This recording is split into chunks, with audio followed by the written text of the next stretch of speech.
네, 2021년 12월 28일 이정훈입니다. 오늘의 제목은 이제 와서 기업 프렌들이 뒤로는 여전히 민노총 올소 외치면서. 어제 6대 기업 총수를 문재인 대통령이 만났습니다. 좋은 얘기를 하셨습니다. 동아일보도 났습니다. 이 기사입니다. 이 기사. 삼성, 현대차, 반도체 차량 긴밀히 협조하면 좋겠다. 문 대통령이 그런 말을 했다는 얘기죠. 좋은 일자리 창출은 기업의 몫이다. 정부는 최대한 지원할 뿐이다. 이런 얘기를 하셨네요.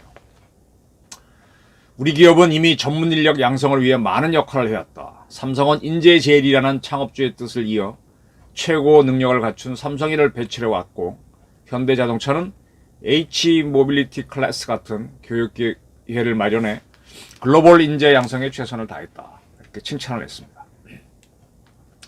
이런 칭찬 때문인지 6대 그룹 총수들은 문재인 정부가 청년희망 온 젊은이들의 일자리 창출을 위한 그런 프로그램이 있죠. 거기에 동참해서 3년간 18만 개, 17만 9천 개의 일자리를 만들겠다라고 했답니다. 그러면 이렇게 일자리를 만들어라. 기업이 정부가 하는 건 한계가 있죠. 정부는 돈을 버는 게 아니잖아요. 저 같은 사람들한테 강제로 세금을 뺏어와서 그 세금을 나눠주는 걸로 이제 고용을 하는 거죠. 그리고 일부 복지 사업을 하고. 정부 일이라는 게 저희 같은 사람한테 세금 걷어가갖고 국가를 지키는 군인, 치안을 지키는 경찰, 이런 데다가 이제 그분들이 일할 수 있도록 급여를 주고 시스템을 만들고, 그 다음에 행정이 돌아가게 하고, 그 다음에 이제 어려운 사람들을 지원하는 그런 사업들을 하고 있는 거죠. 그래서 정부는 돈을 버는 기관이 아닙니다. 근데 이러한 정부가 자꾸 돈을 벌겠다, 일자리 만들겠다고 하게 되면 세금만 늘어나죠. 그래서 결국은 세금만 내는 사람들이 죽어버리면 황금알을 낳는 거위의 배를 째버리면 더 이상 황금알은 안 나오는 거죠. 이런 모순이 있습니다. 따라서 이제 일자리는 기업들이 많이 창출해줘야 되는데, 기업들에 대해서 문재인 정권이 많은 제약을 가했었거든요. 가장 대표적인 게 중대재해 처벌법입니다. 공장이나 이런 데서 일하다 보면 사고가 나죠. 그 사고의 책임은 누가 져야 되느냐? 경영 책임자가 져야 된다는 겁니다. 사장이 져야 된다는 거죠. 사고라는 거는요, 여러 가지 경우가 있습니다. 본인 부주의가 매우 많습니다. 왜냐하면 각종 그 현장에는 사고 가능성이 다 있습니다. 매우 위험하기 때문에. 그래서 뭐뭐뭐뭐를 하지 말고 뭐뭐뭐를 주의하라는 것들이 있습니다. 그런 걸 주의하고 이렇게 그런 상태에서 일을 해야 되는 건 근로자 자신인데, 깜빡 판단 미스를 하거나 주의가 딴 데 쏠려가지고 사고가 날 수 있습니다. 이럴 경우에 누구한테 책임을 물어야 되냐 항상 논란이 되는데, 이 중대재해처벌법은 경영 책임자한테 일괄적으로 넘겨버립니다. 그럼 참, 그렇게 되면 누가 경영을 하겠습니까? 안 하죠. 그래서 16개 경제단체에서는 과도한 처벌이다. 이렇게 하면 기업 경영 못한다. 내가 내 돈 많은데 사업 안 하고 그 돈 갖고 잘 살면 되지 뭐하러 일자리 만들겠냐, 이런 주장들이 있는데, 여기에 대해서는 눈도 뻥끗 안 하는 게 문재인 정권입니다. 그리고 이재용 삼성 부회장이 문재인 정권의 요구로 백신 확보에도 앞장섰고 일자리도 이번에 많이 만들겠다 그랬는데 전혀 사면은 검토도 하지 않고 있죠. 때문에 이제 해외 갈 때도 법무부하고 허락받고 하게 하는, 자유민주주의를 침해하는 그런 작태를 하고 있으면서 삼성이 일자리 많이 만들어라 그랬습니다. 저는 경제는 잘 세세하게 알진 못합니다. 근데 이것저것 생각을 합니다. 왜냐하면 정치 문제를 다루려면 경제가 없이는 불가능하거든요. 재벌, 우리나라는 재벌이 있습니다. 재벌이란 단어는 그 영어 사전에도 올라가 있을 만큼 한국에서 나온 말인데 세계화된 말이죠. 이 재벌을 죽이자는 게 공산주의 이론 아닙니까? 그 재벌 오나라부터 재벌을 뺏으려고도 하고. 근데 이렇게 재벌을 죽여버리면 삼성이나 현대 같은 큰 그룹들은 글쎄 어떻게 설명하면 좋을까? 우리나라 해공군보다도 많은 직원들을 가지고 있을 거예요. 경찰보다도 많을 거예요. 육군보다는 좀 적을 수 있을지 모르지만 아마 예산으로 따지면 더 클 겁니다. 굉장히 큰 조직입니다. 그런 조직을 와해시키면 수많은 실업자가 나오니까 어떻게 하지도 못해요. 근데 이런 재벌을 그대로 두면 또 눈덩이 굴러가듯이 막 굴러가가지고 점점 돈을 많이 벌어가지고 권력이 됩니다. 결국은 정치하겠다는 사람들도 이 재벌한테 가서 돈을 얻어서 정치를 하면서 재벌에 원하는 걸 해주는 그런 정치를 하게 되죠. 이 돈이란 건 사실 대단한 겁니다. 금보기를 돌같이 하라 뭐 그런 얘기도 있었다고 하지만 어려운 얘기죠. 이 돈의 신, 제우스, 그리스 로마 신화에 보게 되면 뭐 감장의 신, 술의 신, 뭐 온갖 신이 다 있는데 돈 신이 없습니다. 그 시절에 돈이 없었다고 생각하시면 오산이고요. 돈 역할을 하는 건 있었습니다. 돈 신이 있으면 제우스가 힘을 못 씁니다. 그리고 부는 동양에서 오복을 얘기할 때 수부기, 수는 건강, 그 다음 부를 칠 정도로 굉장히 중요한 겁니다. 그리고 이래서 큰 이제 재벌을 이루게 되면 그 재벌의 집안은 사실상 영주가 되죠. 뭐 반독립국가의 황제가 되죠. 거긴 선거로 뽑는 차기 리더는 없고 세습을 하니까. 그래서 그러한 재벌들의 힘이 커지면은 국가도 거기에 종속되기 때문에 문제가 있습니다. 그러나 이 자본주의 힘을 이용하지 않으면 경제가 풀리지 않습니다. 미국을 발견한 사람을 콜럼버스라 그러는데 콜럼버스가 미국을 발견한 이유는 자본주의 때문이라고 그러죠. 지금식으로 하면 펀드를 모아갖고 어떤 새로운 땅을 찾아보자라고 했는데 그래서 가다 보니까 미국을 발견한 겁니다. 그거 왜 갔느냐? 이게 중요한데요. 새로운 농경지 확보입니다. 농경지를 왜 확보하느냐? 그게 돈벌이였기 때문입니다. 돈벌이를 하기 위해서 하다 보니까 미국이란 게 발견된 겁니다. 새로운 시대가 열린 거죠. 쉽게 설명드릴게요. 저도 하루에 한 두세 잔 커피 마십니다. 커피의 원산지가 어디입니까? 이디오피아잖아요. 에티오피아. 상당히 고원지대. 근데 거기에선 이런 얘기가 흘러나오죠. 양을 치던 목동 칼리라는 사람이 있었답니다. 뭐 전설처럼 내려오는 얘기예요. 근데 이 친구가 이제 양들을 돌보는데 하루는 양들이 어떤 열매를 먹더니만 밤에 잠도 안 자고 흥분해서 밤새 뛰어놀더래요. 저걸 무슨 열매지 먹고 자기도 먹어봤더니 잠이 안 오고 기분이 좋아지더라는 겁니다. 이게 바로 각성제죠. 커피 먹으면 아침에 커피 먹어야만 일한다는 분, 카페인 떨어지면 힘들다는 분 있죠. 당 떨어지면 힘들다는 것처럼. 그래서 지금 에디오피아에 가게 되면은 커피 발견자 칼디에서 유래한 칼디스 카페가 있는데 이게 거기서는 굉장히 유명합니다. 이 에디오피아는 서기 500년에서부터 1000년경부터 이렇게 커피를 먹어왔답니다. 근데 이 커피를 그때는 뭐 그냥 먹었는지 뭐 기록이 잘 없으니까 구전으로 내려왔으니까.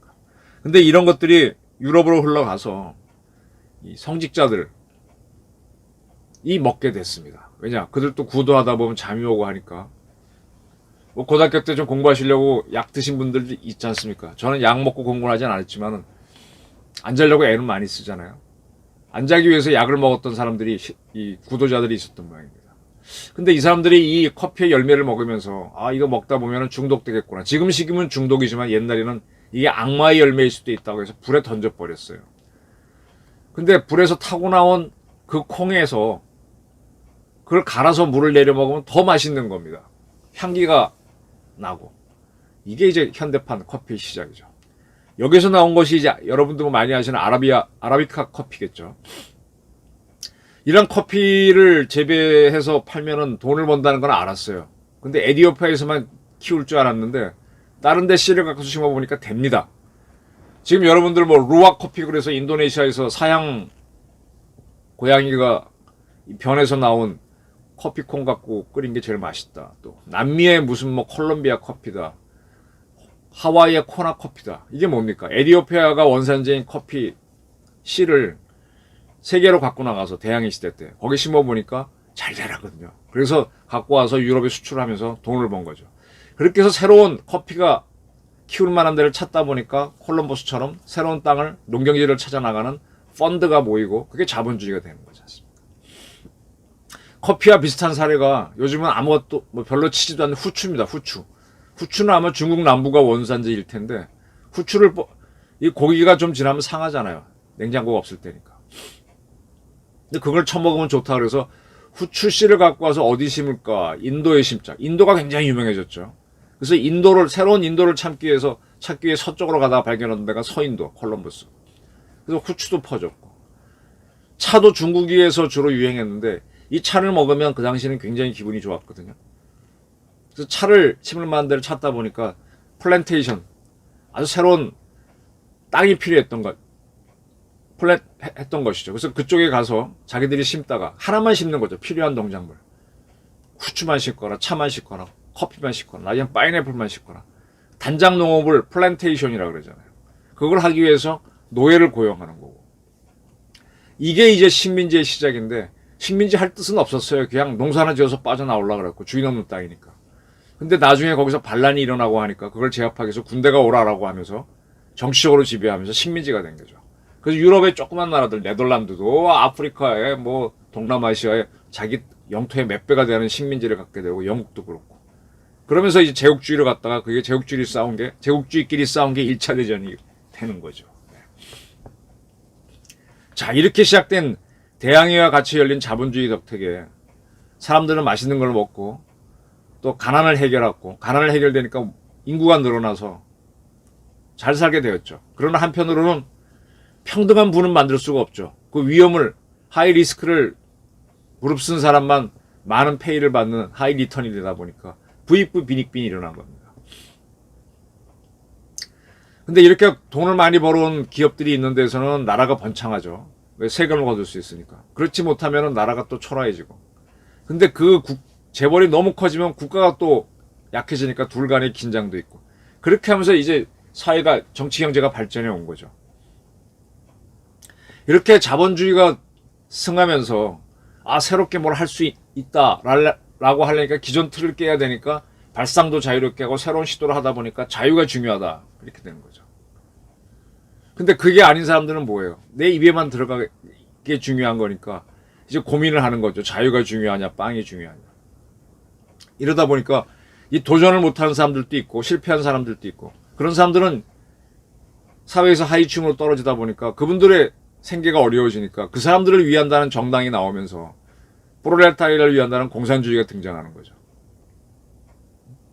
근데 이 사업주들을 다 없애면은 이 많은 프롤레타리아가 먹고 살 수 있는 것도 없거든요. 그러다 보니까 이 자유민주주의 하는 시장경제 놈자들은 어떤 방향으로 갔느냐. 어려운 사람들은 우리가 많이 벌었으니까 우리가 번 거 가지고 복지정책을 해라 하고 정부한테 주면서 이 복지를 하게 되면서 정부는 점점 커지게 되는 거죠. 과거의 정부는 국가를 지키는 정도만 공화국 정부에서는 하다가 그 다음에는 공화국을 운영하려면 국민들이 똑똑해야 되니까 교육을 하고 또 세금을 걷고 그러다가 요즘 와서는 복지가 굉장히 중요해지는 거죠. 근데 이렇게 하다 보면은 일관성이 있어야 되는데 일관성이 없으면은 나랑 친한 프롤레타리아는 많이 도와주고 그렇지 않은 프롤레타리아는 안 도와주고 하니까 공정하기 위해서 룰이 생겨서 법치가 법치가 되는 거 아니에요. 그래서 공정이 중요해지는 거 아닙니까? 그래서 이 현대의 자유민주주의는 굉장히 복잡한 시스템입니다. 기업을 죽여서도 안 되고 기업을 너무 키우면 금권 정치가 되고 그 줄을 잘 타야 되는데 그래서 아무나 대통령이 되면 안 됩니다. 근데 문재인 정권이 어떻게 합니까? 기업들을 굉장히 지금 통제하다가 이제 와서는 기업들 보고 일자리 만들으라 그래요. 근데 그 속이 보이죠. 자기들이 안 되니까 하는 거죠. 저는 이 사건을 보면서 서울대 기숙사에서 숨진 환경미화원이 자꾸 떠오릅니다. 그분은 상당히 성실한 분이셨어요. 그리고 자기 일을 하기 위해서 이제 토요일하고 일요일날은 근무 안 하는데 학생들은 그 사이에 또 휴일이니까 많이 먹고 쓰레기가 많겠죠. 그래서 미리 좀 일을 합니다. 토요일날 와서 일을 하시다가 쉬러 들어갔다가 돌아가셨습니다. 그랬더니 민노총이 달려와서 막 가혹한 행위가 있어서 그렇게 했다고 선동을 하고 이재명 씨까지 쫓아가서 뭐 자기 누나인가 여동생도 환경미화원 왔다가 죽었다 그랬으니까 막 대학한테 책임을 물었습니다. 그러니까 서울대학교에 있는 구민교 교수가 이재명을 향해서 피해자 코스프레 지겹다라고 페이스북에 썼었어요. 그게 알려지니까 더 시끄러웠죠. 근데 결론적으로 말하면 그 환경미화원은 자기 일을 먼저 좀 하려다가 돌아가신 거고 가혹행위는 없었습니다. 뭐 영어 시험을 봤다 뭐 어쩌고 저쩌고 하는데 서울대 기숙사면은 중국인 학생 뭐 서양 학생 많으니까 영어로 쓰인 것도 많고요. 대학교 가보면 뭐 랩부터 다 영어로 쓰였죠. 그러니까 그 정도는 알아볼 수 있도록 한두 번 시험 본 거 가지고 그 난리를 치고 그랬습니다. 굉장히 시끄러워졌었죠. 근데 지금 어떤 결론이 났느냐? 그때 민노총하고 이런 사람들은 이거를 산업재해, 산재로 해야 된다고 주장했는데 지금 대한민국 정부가 이걸 산재로 인정했습니다. 산재 인정한 거는 이분을 위해서는 굉장히 좋은 거지만 앞으로 같은 사건에 대해서 다 산재로 인정해야 될 겁니다. 이렇게 되면 대한민국 재정이 견뎌내지 못합니다.